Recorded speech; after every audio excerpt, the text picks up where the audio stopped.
والعاقبة للمتقين ولا عدوان إلا على الظالمين والصلاة والسلام على الرسول المبعوث رحمة للعالمين وعلى آله وأصحابه الكرام وسلم تسليما كثيرا. أما بعد،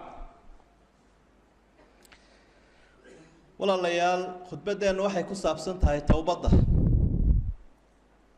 waa mowduuc aad u muhiim ah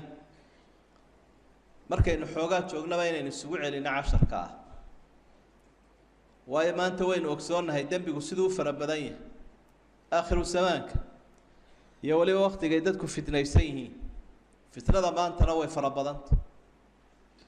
ama ha ogaada ama yuu ogaanine qofku waxa uu ku raran yahay oo inuu reebo u baahan yahay dunuubaad u badan. marka uu gaf ku dhacana culimadu waxay isku waafaqsan yihiin inay faral tahay inuu ilaahay u toobad keeno subxaanahu wa tacaala. muhiimada iyo mansilada iyo miisaanka ay leedahay toobaddu waxa caddaynaya ilaahay baa qur-aanka kariimka ah waxa uu ku soo celceliyey 780 meelood bilafdi tawbati washtiqaaqaati. kolba si loo dhigaba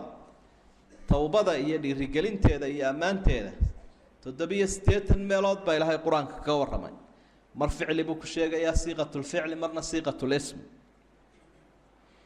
qur-aanka kariimka ah towbadda aad buu inoogu dhiirigeliyey, wakadalik rasuulkuna sala allahu calayhi wasalam aad buu inoogu dhiirigelinayaa.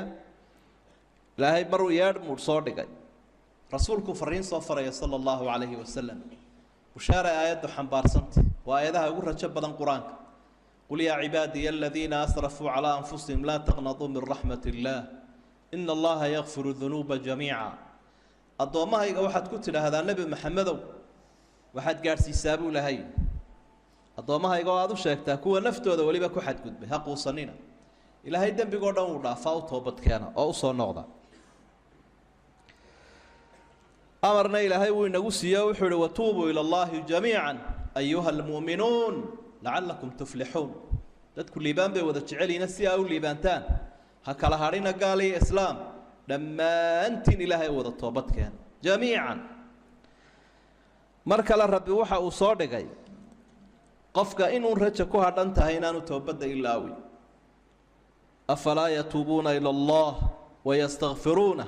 wallahu ghafuurun raxiim. maxay u xishoon waayeen? maxay ilaahay ugu soo noqon waayeen? dembi dhaaf u weydiisan waayeen? ila ilaahay naxariistiisu way badanta. xata alkufaar, gaalada dembiga u weyn ku jira gaalnimada ah, ilaahay subxaanahu wa tacaala wuxuu ugu yeedhayaa uguna bushaaraynaya inuu dembigaasi noocyadiisa kala duwan ka dhaafi doono. fain taabuu wa aqaamuu salaa wa aatow zakaa fa ikhwaanukum fi ddiin. kuwaa maanta colka tihiin xabaddu idinka dhex taagantae dagaalamaysaane cadowga ilaahay ah, hadday saddexdaa arrimood isku daraan waa walaalihiinnii diinta buu lahay. inay toobad keenaan oo salaada ogaan oo sakadana ay bixiyaan. intaa haddii laga helo idinkunba idin barbar taagay inay idinla mid yihiin. godobtooda u weyni waa gaalnimada, ha ka toobad keeneen. towbaddana waxaa ilaahay uu tilmaamayaa inay toobad wanaagsan oo caafimaad qabta noqoto. yaa ayuha aladiina aamanuu tuubuu ila allahi towbatan nasuuxa. towbadda nasuuxa markay culimmadu fasirayeen, gaar ahaan cumar ibnu khadaab radia allaahu canhu oo khulafaa uraashidiin ka mid ah, waxa uu tilmaamaya inay shuruud yeelato oo shuruuddeeda ay ka mid tahay qofku inuu dembiga iska daayo o aanu ku noqoninoo go-aan ay ka tahay ka dhab tahay. axaadiidta rasuulka sala allahu calayhi wasalam haddaynu usoo noqonno, nebiyullaahi moxamed sayid alawaliina waalaakhiriin, xadiidkii bukhaari min xadiidi abi hurayra, dadka wuxuu ku leeyahay dad yahow ilaahay u toobad keeno oo gefkaa gasheen iyo dunuubtiinna ka soo noqda oo ha quusanina. anigu maalintii waxaan ilaahay u toobad keenaa in ka badan 70 jeer. riwaayada muslimna waxay sheegaysaa ilaahay waxaan u toobad keenaa maalintii walba 100 jeer. wardigiisay ku jirtay nabiga calayhi salaatu wasalaam, astaghfirullaha wa atuubu ilayh, astaghfirullaha wa atuubu ilayh 100 jeer. markaa gelinka hore iyo gelinka dambe labadaba wardigeenaynu ku daraynaa istikfaarta iyo towbadda. innagoo addoommo yaryara oo inagu ilaahay u baahan, haddana isagu towbadda aynu usoo noqonno wuu ku farxayaa. wuxuu og yahay inaynu waafaqnay halkay ka macayn, ujeeddadiina asiibnay buu garanayaa. rabbi wuu ogyahay subxaanahu wa tacaala, amarkiisiina aynu qaadanay, shaydaanna aynu ka badbaadnay, xadiidka aynu khudbada ku jiray wuxuu nabigu ku xusay calayhi salaatu wasalaam ilaahay toobadda addoonka aad buu ugu farxaa inta uu midkiin farxaya in ka badan waa qofkii oo gaadiidkiisii lumay meel cidla ah kaga lumay iyadoo sahaydii ka saaran tahay oo si kadiis ahoo lama filaana uu ku helay farxadda uu farxayo ee uu ku farxayo gaadiidkaa uu helay iyo meeshaa qarfada ah ee uu ka badbaaday farxadda ilaahay baa ka badan buu nabigu yidhi calayhi salaatu wasalaam waxaynu u baahanay walaalayaal fursado way badan yihiin fursadda inaynu ka faa'iidaysano oo qofkana haddii fursaddu ay dhaafto dhinaca diinta iyo dhinaca dunyada horumarku uu ka lumaa insaanku horumarka wuxuu ku helaa inuu fursadaha iyo jaaniska ka faa'iidaysto xadiid saxiix muslim ku sugan oo uu warinaya abi muusa alashcari nabigu wuxuu tilmaamay calayhi salaatu wasalaam ina allaha yabsut yadahu billayli liyatuuba musii'u nnahaar ويبسط يده بالنهار ليتوب مسيء الليل حتى تطلع الشمس من مغربها إلهي قعنتي سفدنا si uu toobad keeno qofkii maalintii habeenkii uu fidinayaa si uu toobad keeno qofkii maanta dambaabay oo fursadda habeenkii uga faa'iideysto maalintiina gacantiisu fidinayaa uu kaga aqbalaya addoomaha toobadda si uu toobad keeno qofkii xalay tag dambaabay ilaa inta ay qorraxdu ka soo baxayso halkay ka dhacdo fursadaas way jirtaa marka nolosha in laga faa'iideysto ayaa nabigu inagu gubaabinaya calayhi salaatu wasalaam waxaynu u baahannahay inaynaan isqancinin isla weynaanin cibaadadeenna isku halaynin laakiin ilaahay aynu ka xishoonno subxaana wa tacaala addoonku markuu ilaahay caasiyayo hadduu ilaahay ka xishoodo rajadiisu way badan tahay waanu toobad keeni karaa laakiin haddii aanu ilaahay ka xishoonaynin oo cibaadadiisu ay la weyn tahay toobadduna way ku adagtay ninbaa wuxuu u yimi saahidkii weynaa ee la odhan jiray ibraahim ibnu adham taariikhdiisa xagga dambe insha allah aynu ku xusi waxa uu waxaad bartaa bal sida loo toobad keeno oo adigan oo cibaadadaada iyo suhdigaagu way badayn marka wuxuu waxaan ku horreysiin lahaa hadaad doonayso inaad ilaahay caasido niyo waxaad raadsataa dhul aan kan ilaahay ahayn waxaan ka soo helayaa buud dhulka ilaahay baa loo yidhi inna al-arda lillaah yurithuha man yashaa'u min cibaadihi haddaba haddaad dhulkii ilaahay u aqoonsantahay ha ku caasina ka daabuuri macsiyada ilaan cidi waxay leedahay laguma caasiye mar kale waxaan kuu sheegayaa haddii aad doonayso inaad macsiyo iyo gaf samayso arsaaqadda ilaahay ha cunin ilaahay baa ku biiliyo ku raashimay arsaaqadiisa u daa oo ilaahay uma arsaaqada bixiye sidaan u dayn karaa buu sababka ilaahay yidhi inna allaha huwa arrazaaq dhu lquwati almatiin haddaba ka xishood buuhi ilaahay ku arsaaqaya oo caasiin mar saddexaad waxaan kuu sheegi lahaa buuhi haddii aad doonayso inaad ilaahay caasido waxaad tagtaa meel aanu ku arkayn iska qariyo ka libidh وسان وقلب لي أبو سوك إلى هاي يعلم خائنة الأعين وما تخفي الصدور قفك أوركيسي أو قدي سبي لها باركيا إيش نوحي قرنا يسأل لك هذا بقول هدوك أركيا كحشود مرشنات بهدنا كعليا وحول هداد دون يسين هذه لها عاصدة مركو ملك كوي مادو فضلا نير كاذبي هاي يقول دقنا يجي تشوتش جريدة وسيدان كاجت سيدان أوران كرابول سوك إلى هاي فإذا جاء أجلهم لا يستأخرون ساعة ولا يستقدمون ساعات ما تبلع عن تدك ساعاتنا ما هو مريان حق الجريدة وقت عيمان بوي هذا هدي أنا شو هينين بورينات هكان كرتبا وأنا دائما لقيس دافين كرين تلاهي كحشودها عاسين مركز سببها مركز ساو فكرتوا وحياها كوكيني كرابول نادي الله وتوبتك أنت سبحانه وتعالى والله يا لوحي لا توبته على مدى موجنا يقفك مركا وتوبتك أنا إلا جاء أقبلي على مدى وحكم إذا أن ينقطع عن أصحاب السوء تتكحم حماية ولا صاحب كاينو بدله قابتي يا صاحب كيسينو بدله تصح على مدى تاي إنه تناسلي أدول لكن هل كي هرا كم يسيادتك حماية ولا الصعداء qofkaasi calaamadaas waxay sheegaysaa in aanu toobad keenin waxa kamida bay leen culimadu dambigii hore inuu iska daayo oo joobigii uu bedelo inna allaha la yughayyiru ma biqawmin hatta yughayyiru ma bi anfusihim ilaahay wuxuu dambiga ka dhaafayaa markaad noloshaadii hore bedesho waxa saddexaad oo kamida calaamadaha an yakuna musta'iddan lil maut in geerida uu diyaar u yahay oo xusuusta geeridu qofkii ay ku badantay alla macaasiya uu ka xishoodaa qofka geerida xusuusan waxaa afraad oo calaamad u ah inuu carabkiisa haysto cadaawadda walaalahana yareeyo oo qofka haddii cadaawaddu ay ka buuxdo oo cidhiidhigu uu ku badan yahay oo isciil kaambiyayo wax badan buu xambaarsan yahay oo dunuuba mana toobad keenin towbaddu faa'iidooyin bay leedahay aan ilaahay dan u ahayn ee innaga dan inoo ah oo aynu wakhti walba u baahannahay waxaa ka mid a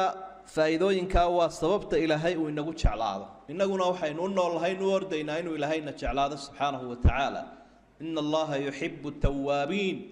wa yuxibu lmutadahiriin ilaahay waxuu jecel yahay kuwa jidhkoodana nadiifiya qalbigoodana towbadda ku nadiifiya waa sababta aynu kaga bixi karna liiska daalimiinta haddii lagu idhaahdo ma waxaad ku biiraysaa liiska dembiilayaasha mise liiska dadka madaxa bannaan qof waliba wuxuu leeyahay dee qof aan dembiilahayn inay noqdaan jecelaha waman lam yatub fa ulaa'ika hum aldaalimuun dadka towbadda diidaa daalimiin weeye ogaada buu ilaahay dembiilo weyni waa ka aan ilaahay usoo noqonayn u toobadkeenin dembiga aynu la roorayno waxaynu ku reebi karnaa inaynu ilaahay u toobadkeenno subxaana wa tacaala waa faa'iidooyinka towbadda waa sababun limaxwi dunuub attaa'ibu min adanbi kaman laa danba lah rasuulku wuxuu leeyahy sala allahu calayhi wasalam qofku haddii uu ilaahay si dhaba ugu toobadkeeno wuxuu ka dhigan yahay qof aan dembiba lahaynba waa sabab litabdiili alxasanaat litabdiili sayi'aati ilaa xasanaat waa sabab keeni karta haddaad ilaahay u toobad keento wixii dembi ahaabaa ilaahay intuu kaa dhaafo halkoodii xasanaad kuu dhigaya fadliga ilaahay ballaadhnaantiisa ilaa man taaba wa aamana wa camila saalix fa ulaa'ika yubadilu allahu sayi'aatihim xasanaat wa kaana allahu gafuura raxiima qofka ilaahay u toobad keena ee ilaahay rumeeya ee camal wanaagsan la yimaada intaa isku hagaajiya anna waxaan diyaar u lahay baa ilaahay u yidhi wax alla wuxuu xumaan sameeyeen xasanaad ugu bedelo yaa laga helaa ilaahay subxaana wa tacaala waa sababun lirisqi arsaaqadaynu u ordayno aynu u suxuduubayno aynu bacadka iyo barafka u marayno sababahay ku fududaato waxaa ka mid ah towbadda iyo ilaahay unu dembi dhaaf weydiisano faqultu istakfiruu rabbakum innahu kaana gafaara yursil السماء calaykum midraara ويمددكم بأموال وبنين ويجعل لكم جنات ويجعل لكم أنهارا dad iyo duunyaba iyo beero iyo biyo intuba waxay ku iman karaan inay dadka toobadoodu badan tahay istighfaartooda ay ictiraaf bixiyaan ay gartaan inay dembiilayaal yihiin wa sababun lilxayaati alhaadi'a nolosha maanta degana la doondoonayo ilaahay oo dembi dhaafkiisa inaad dembi dhaaf in dembiga kaa dhaafo aada weydiisato istighfaarta iyo towbadda badisaa lagu helaa sacaadada nolosha وأن استغفروا ربكم ثم توبوا إليه يمتعكم متاعا حسنا إلى أجل مسمى إلهي أو توبت ينتان متاعا حسنا بالغو هليا توبد وناكسا وحينو راعي لهين سيانو بلتصالة وناكسا نقول نقطه قرآن كي وحي نقول رجالية حديث كبا قصص التائبين بائن بدل الله ينقو ورما ضدكي توبت كينا يي قصة دوله waxaa la inoogu sheegayaa dadka kama wanaagsanin ee ku dayo iyagoo dambigoodu uu yar yahay ama rusushii ilaahay ama saalixiintii ama saxaabadii ayay ilaahay u toobad keenayeen adiguna xagga taaganta quraanku wuxuu inoo sheegayaa nabigii bani aadamku ay ka farcameen nabi aadam inuu gaf ku dhaco amarkii ilaahay uu khilaafay wacasa aadamu rabbahu fagawa inuu gaf ku dhaco meeshii la geedkii la yidhaha cunin buu cunay لكن وحو كحلية توبضوا إلى هاي وافجيي سقي حواء ربنا ظلمنا أنفسنا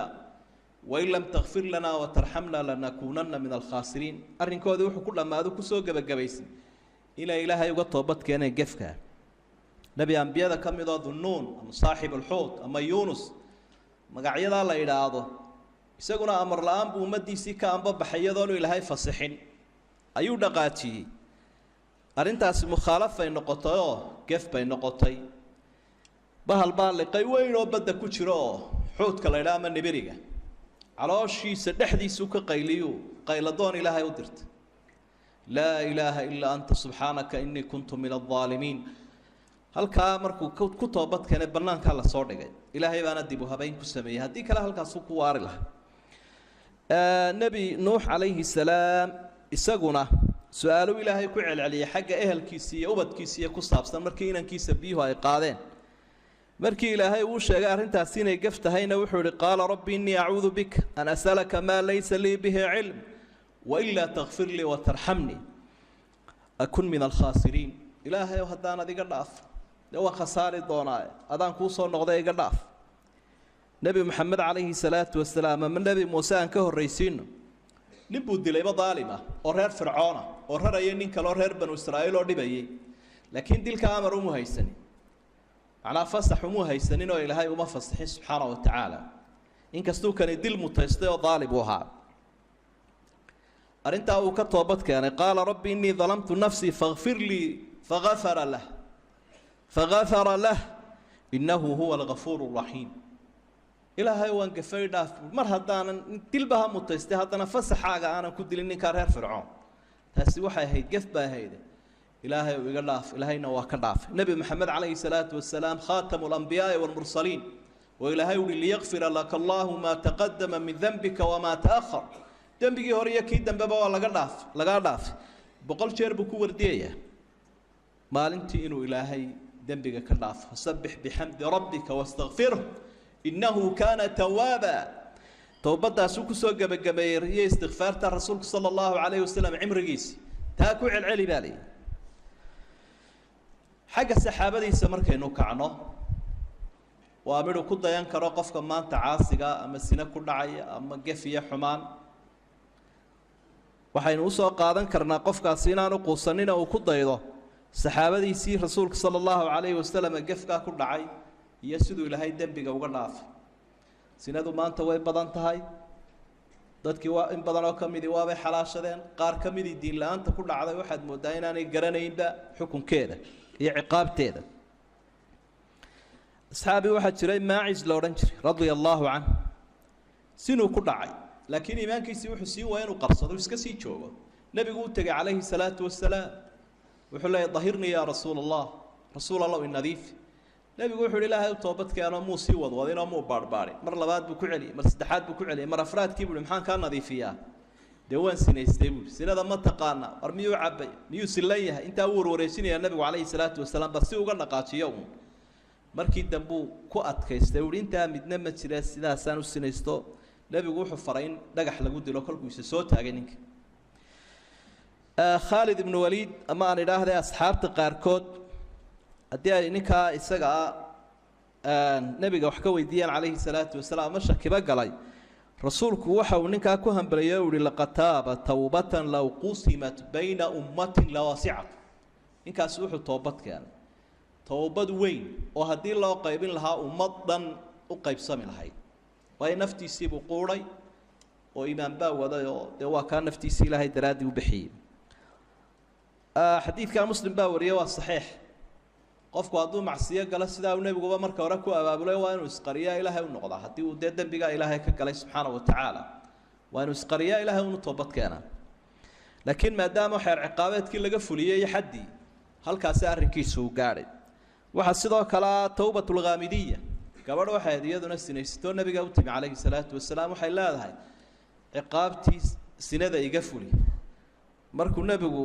dee u sheegay in ilaahay u toobad keentana waxay tidhi waxaad doonaysaa sidii ninkii maacis oo kale inaad celiso wallaahi urbaa baan leeyahay markaa rasuulku sala allahu calayhi wasalam wuxuu uhi bal orod soo dhal intaa jaanis waxaa loo siinaya hadday ka noqoto xataa waa la iska daynaya iyadoo ilmihii yaraa sida oo soo dhashay bay nebiga u keento harqad ku sida wuxuu uhi bal orod oo soo jaqsi 2 sano markay soo jaqsisay iyo siyaada ayay ilmihii yaraa ay daadahaynayso oo xabadkii mise gacanta ku wata ayay keentay weli may tanaasulin dee nin buu ilmihii yaraana u dhibeeyadiina waa tii la ciqaabay xeer ciqaabeedkii laga fuliyey khaalid ibnu waliid ayaa markaa gabadhii wax ka sheegay rasuulku sala allahu calayhi wasalam uu ka dhiciyo wuxu uhi laqad taabat tawbatan low taabahaa saaxibu maksin lagufira lah uu dhaartay nebigu waladii nafsii biyadi ilaaha naftaydu ay gacantiisa ku jirtaan ku dhaartay waxay toobad keentay towbadoo hadduu toobad keeni lahaa cashuur qaaduhu cashuurtii halka lala mare cashuur qaaduhu haddii uu toobad keeni lahaa waa laga dembi dhaafi lahaa kaasaa dadka ugu dembi weyn ka mid oo xadiidkaana muslim baa wariyay waa saxiix dadka xoolaha ummadda dhacaya ama xalaashanaya waxaanay lahayn ama ku xeel dheeraanaya Fudayl ibn Iyaad ku daydaan rahimahullah salafkiibu kamid ahaa culimadii waa imaam Shaafici iyo Thawri iyo waxa uu ahaa sheekhoodii buu ahaa laakiin markii hore muxuu ahaa taariikhdiisa sida kutubaha oo dhan ku sugan marka tarjumadiisa laga waramayo waqtigii hore wuxuu ahaa nin adiya jeer dadka dhibu kamid ahaa waqtigu da'da yaraa habeenada kamid ah isagoo u dhukusaya magaalada dhexdeeda gabadh oo marka ama la balansanaa ama wuxuuna ku sameyn lahaa ayaa wuxuu maqlay dadkii quraanka karo akhri jiray mid kamid oo akhriyay alam yaani lil ladina amanu an takhsha'a qulubuhum li dhikrillahi wama nazala min alhaq ayadaas oo macnaheedu uu garanayo miyaanay dadkii muuminiinta qalbigoodii u dhawaanin inuu jilco dee waxigu uu saameeyo ma taasi waa jirtaa ayadaas way ku dhibiqday على إن كلمة وناكسن لا يريسن كريم بقصص كانت الماما يعني وعدي قف كنا أنا لقى قوسنين خير وكدن بين كنا قف كنا أنا قوسنين سقودين عاود دقاقي أيها هذا نوح دقيست قلا مقالة ذا كسي عن باب حيسو سفرها وحيلين هرانو قرا قلو ميت كلا وحلا ورني كيف فضيل أيها كل شيء ككتيره يوحينه هينا بينك قاعدين واجو هينو بري فرتو تجا وحول إله يو مومد عادي بس لا يقبل قيس ما آيات كاجي بان مغليا سيدا بابو توبت كاني مركي دمنا ده وحكم ده سيدا إن شيء علماء أعلام تهاي علم حديث كي فقه جماعة كهذا الإمام الشافعي سفيان الثوري أصحاب المذاهب المطبوعة قليل مذهبها قريب الدش أخوها وحلو يقان عابد الحرمين والله بوكو قاضي وقت عمرك أنت إيه هردين الله ولا حرمك أقدو هذا سيدا سامر كان نلاشي سنتي كدم بيس وقت جاء وقاطه توبدي لها وأقبله سبحانه وتعالى رجدي سينا وينات فضيل بن عياض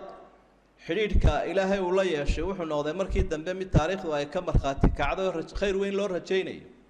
وحورن شري قفك إلهي كعب صدع عدنا ما ريبته قفك عد كلا كعب صدع عدنا ما أنفعه وحورن شري مقالته سيد حلقة كمدها كل بدم بيجو أنت أكت هذا وكيه هاي عكس جيدون بيقولها إن أكتي سكيه هدو دم بيجو هبا يرى هذا أكت هذا كيريها إلهي أكتي سوكوي سقيرة هدوية كبرات أكت هدوية وهذه جو كل فدودي إلهي واللوين هديه دم بيجو إلهي دم بيجو أكت هذا وين إلهي أكتي سويريه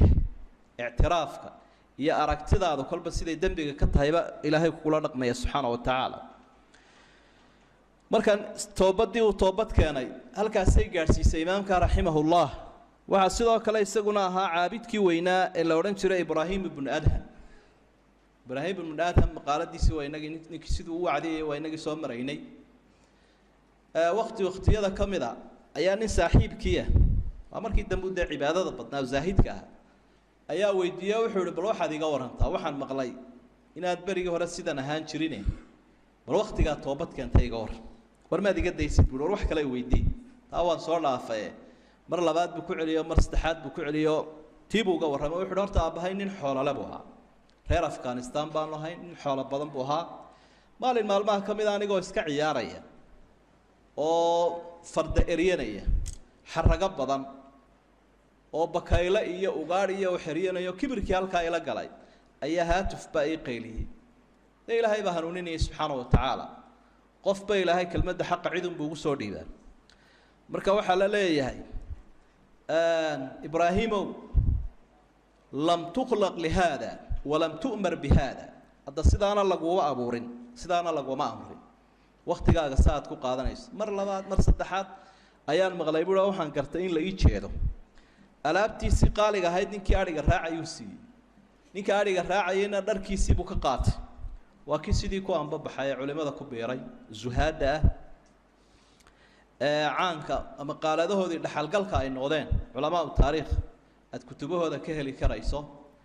وحلا يقول مركي دنبنا إبراهيم وأبرق زاهد كان موضوع عبادة بدنا ده اللي بكيو قالي وبي مقالة ده لقيس إسكاي رأي يقولوا شبيه أنا ما بعنا كاس إذن كابت سنة يمر كهيل بكيب سجي سياريسان بوسكتش بدونا يرايس تنبو marka la waxa la weydiiyay dadkii in waad kaga dhaxbaxdo saaxiibtinimadoodii waad iska daysay ka war wallahi waxaan u daayay buu dadkii waa saddex nooc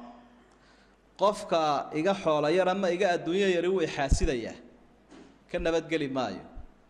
qofkaanu isku mustawanahay aanu isla egnahayna wuu ila tartamaya adduunyo igu lugoynaya